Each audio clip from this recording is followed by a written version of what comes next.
Hello, my name is Tracy Isaacs, and I am the Associate Dean Academic in Arts and Humanities at Western. It's my pleasure to welcome you to our student and alumni panel today for Fall Preview Day.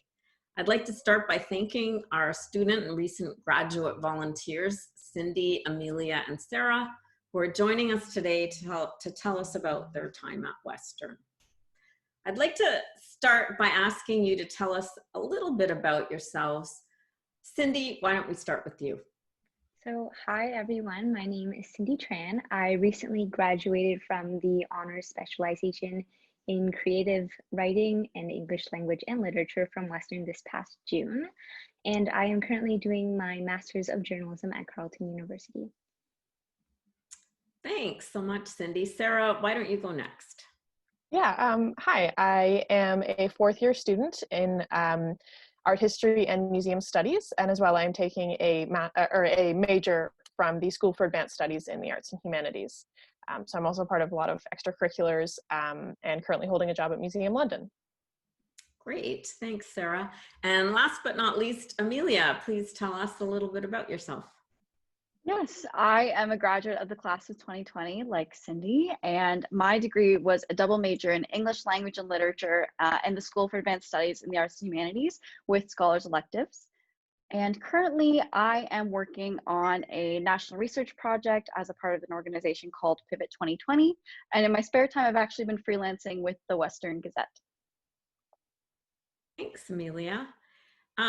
Looking back on your time in Arts and Humanities at Western, can you tell us about one of your favorite classes or experiences here? We can go in the same order. Why don't you start, Cindy? So, my favorite course that I've ever taken is probably global literature. I took it with Nigel Joseph in my second year, and I didn't understand the course at first when I took it, but then afterwards I really delved into more literature outside of Canadian literature, and we moved all throughout the globes and mainly focused on people of color, and that was fantastic. And I thought it was a great course because I still apply those readings today as a journalist. I recently wrote a piece, an opinions piece in the Ottawa Citizen about a racial attack that happened to my grandmother, and it blew up all throughout the media, and I've been given so many opportunities with it. And I think learning what I learned in global literature really allows me to specialize in the kind of journalism I'm doing today, as well as it gives me a push towards what I want to work for in the future. Excellent, thank you. I hope your grandmother's okay. She's good. Good. Sarah, why don't you go next? Yeah, one of my kind of more memorable courses, although the themes of it kind of weave through a lot of the ones I've taken, was a Canadian art class taken with Dr. Sarah Basnet. And one of the main things that I remember discussing in it was about the kind of gatekeeping that a lot of people inadvertently do for Indigenous art. So it's the idea of an artwork having to be visually Indigenous and have kind of visual elements that mark it as such, making it more relevant or more significant.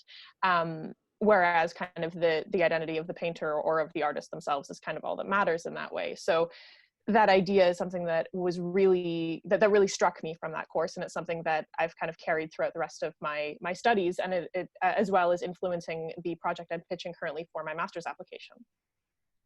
Great, thank you. And Amelia? Yes, I would have to say a course that really stands out from my time at Western was my experience in Dr. Kim Solga's classroom with her Toronto Culture and Performance class. That one was a really phenomenal learning experience in terms of getting out of the classroom, but also making the most of what the London community has to offer and what Western has to offer, because we got to go to Toronto and watch a bunch of different theater shows, but then we also came back to the classroom and discussed them, what we saw, what we didn't saw, how that community was different from the London community, and it was just a really fantastic learning experience. Interesting. I went to Come From Away with that group. Yes, it was so much fun. So much fun.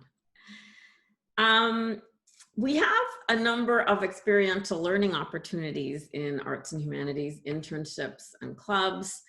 Have any of you had the opportunity to take part in these?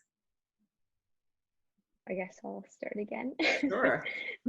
I was able to participate in the internship program that the Arts and Humanities offered. I did that at the end of my third year, and I was hoping for a journalism internship, but those are quite limited. However, I was fortunate enough that I was able to get a marketing internship, and that later translated from a summer job to a part-time opportunity during the school year. And I think it was fantastic to do because one, it gives you great learning experience, great working experience. I made really good friends with my employer, and whenever he's come to Ottawa, he said, hey, do you want to get coffee? And I said, I would love to, but COVID is happening since I just moved to Ottawa, so I'm trying to be a good citizen and do my part. But I definitely recommend the internship program as well. I did sophing for 2 years. I did it with Amelia for 1 year, and it is a fantastic opportunity to be able to be a part of that with first years. And I still have first years today or first years when I was there soph today, they still ask me, they go, like, if I take 2.0 credits during the semester, does that mean I'm a full-time student still? And it's those relationships that you can still create that last forever. And I really appreciate both programs. That's fantastic. Sarah? Yeah, I actually just completed one over this past summer. So through the School for Advanced Studies in the Arts and Humanities within the department, they offer an experiential learning credit as a requirement for the program. Through that, you can either do an internship or kind of a community-based outreach program, or you can design your own project. Through that, because my goal is to kind of move towards arts curation and art history study, I was able to design my own exhibition and actually hold it downtown London at Satellite Gallery. This was, of course, during COVID, Right. So it was a very interesting experience. As well, I was liaising with a Toronto or Scarborough-based artist to be included in the exhibition, which was an amazing opportunity and amazing experience. But it was also a little difficult given COVID. We couldn't actually meet in person, unfortunately. But that exhibition, also kind of similar to Cindy's experience, it gained me the recognition of Museum London, and it was through that, as well as recommendations from the department, that I actually got the job that I'm currently in. As well, I've been a part of other clubs and groups. I've also worked on campus through work study, and it's all been really kind of amazing experiences. I highly recommend all of it. Great, thank you. Amelia? Yeah, if you're talking internships and clubs, much like the other two panelists, there's a lot to share and a lot to cover because Western has just so many opportunities. But two that stand out to me are when I participated in my internship, again, through the School for Advanced Studies in the Arts and Humanities, like Sarah, with the Walrus magazine. I was under the digital editorial department. And so I spent a couple months of my summer in 2019 or 18, working on publishing different issues, articles. I used a little bit of like the CSS and HTML code that I learned in my SASA program. So that was a really wonderful opportunity to introduce me to the world of journalism and publishing a little bit too.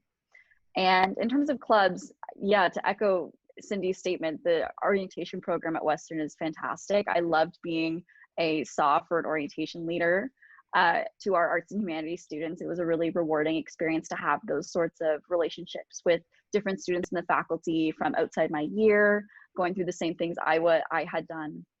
And likewise, the Arts and Humanities Student Council was another great opportunity that I pursued within the faculty that really helped me feel more connected and really felt like I was able to give back.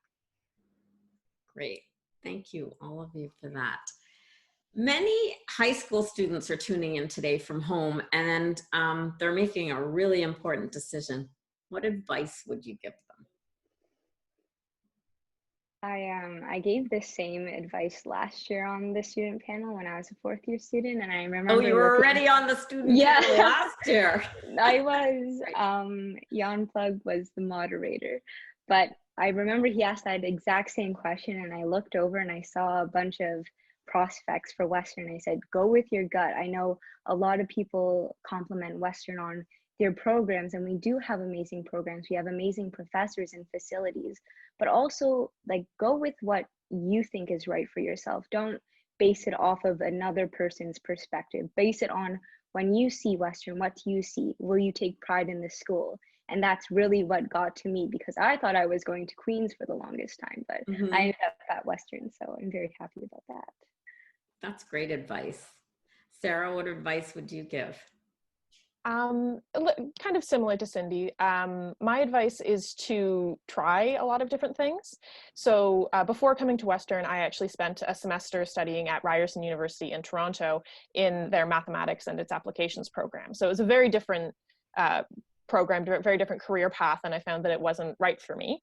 And leaving was a very kind of big step, but I genuinely do still enjoy mathematics, which I know is a bit of an anomaly in this program.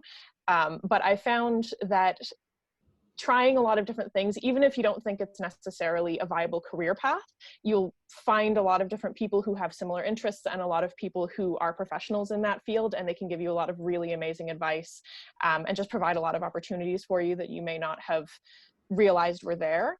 And so that's just kind of an advice piece for any university student in general, is to just try as many different things as you can. I mean, if you have electives, you might as well make use of them. That's also great advice. How about you, Amelia?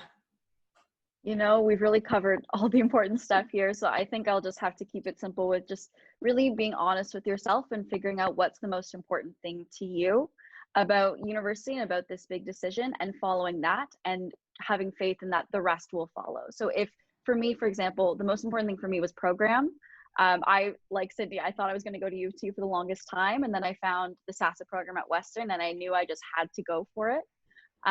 Even if I wasn't certain I was going to love London, or if I wasn't certain I was going to fit in, and I just had faith that that's what I wanted to do, and the rest did eventually fall into place. So I think just really going with your gut, like Cindy was saying, being honest with yourself, not being afraid to try something new, even if you don't know how it's going to turn out.